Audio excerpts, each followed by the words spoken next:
കാസർഗോഡിന്റെ അടിസ്ഥാന സൗകര്യ വികസനത്തിൽ നാഴികക്കല്ലാകാൻ പെരിയ എയർ സ്ട്രിപ്പ് 2011 പെരിയ വില്ലേജിലെ കൈക്കോട്ടുമുണ്ടിലെ 80.41 ഏക്കർ ഭൂമി കണ്ടെത്തി പ്രാഥമിക നടപടികൾ ആരംഭിച്ച പദ്ധതിക്കായി ഭൂമി ഏറ്റെടുക്കൽ നടപടികൾ വൈകാതെ ആരംഭിക്കുമെന്നാണ് പ്രതീക്ഷ.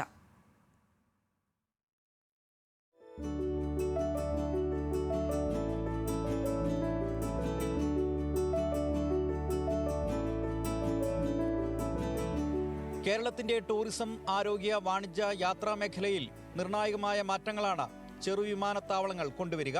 അതുകൊണ്ട് തന്നെ കാസർഗോഡ് പെരിയ വില്ലേജിലെ കൈക്കോട്ടുകുണ്ടിലെ ചെറുവിമാനത്താവള പദ്ധതിയുടെ വരവിനെ പ്രതീക്ഷയോടെയാണ് നാട്ടുകാർ കാത്തിരിക്കുന്നത്. ടൂറിസം മാത്രം മുൻനിർത്തി പദ്ധതി ലാഭകരമാകില്ലെന്നായിരുന്നു ഇവിടെ സാധ്യതാ പഠനം നടത്തിയ സിയാലിന്റെ റിപ്പോർട്ട്. അതിനാൽ 75 യാത്രക്കാർക്ക് സഞ്ചരിക്കാവുന്ന തരത്തിലുള്ള ചെറുവിമാന സർവീസുകളാണ് നിർദ്ദേശിക്കപ്പെട്ടത്. വിനോദസഞ്ചാരം, എയർ ആംബുലൻസ്, ദൈനംദിന യാത്രകൾ, ചെറു ചരക്ക് നീക്കങ്ങൾ എന്നിവ കൂടി മുന്നിൽ കണ്ടതോടെ പദ്ധതി സജീവമായി. മലക്കൽ സ്വദേശിയായ എഞ്ചിനീയർ ഡോക്ടർ ജോസ് കൊച്ചിക്കുന്നേലിന്റെ ഇടപെടലാണ് പദ്ധതിയുടെ പ്രാരംഭ പ്രവർത്തനങ്ങൾക്ക് വേഗം നൽകിയത്. എയർ സ്ട്രിപ്പിനായി 80.41 ഏക്കറാണ് കണ്ടെത്തിയത്.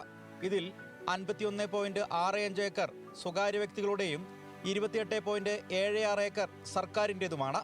ചെറുവിമാനത്താവളത്തിന് അനുയോജ്യമായ തരത്തിലുള്ള ഭൂപ്രകൃതിയും ടേബിൾ ടോപ്പ് ലാൻഡിംഗ് സംവിധാനവുമാണ് ഈ ഭൂപ്രകൃതിയുടെ പ്രത്യേകതയെന്ന് എഞ്ചിനീയർ ഡോക്ടർ ജോസ് കൊച്ചിക്കുന്നേൽ വ്യക്തമാക്കുന്നു.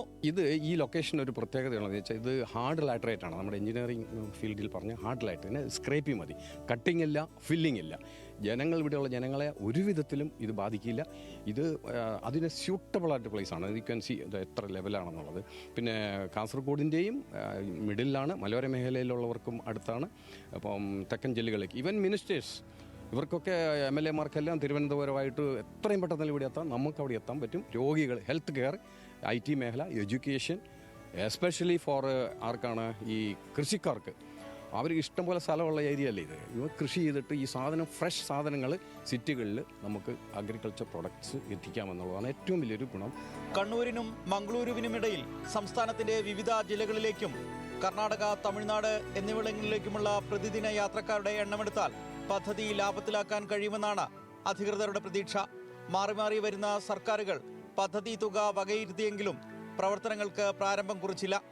വലിയ ജനവാസ പ്രദേശം അല്ലാത്തതിനാൽ കുടിയൊഴിപ്പിക്കേണ്ടി വരുന്ന കുടുംബങ്ങൾക്ക് അർഹമായ നഷ്ടപരിഹാരം നൽകി സ്ഥലം ഏറ്റെടുത്ത് പദ്ധതി നടപ്പിലാക്കാൻ 200 കോടിയോളം രൂപ ചെലവഴിച്ചാൽ മതിയാകുമെന്നാണ് ഈ രംഗത്തെ വിദഗ്ധർ പറയുന്നത്.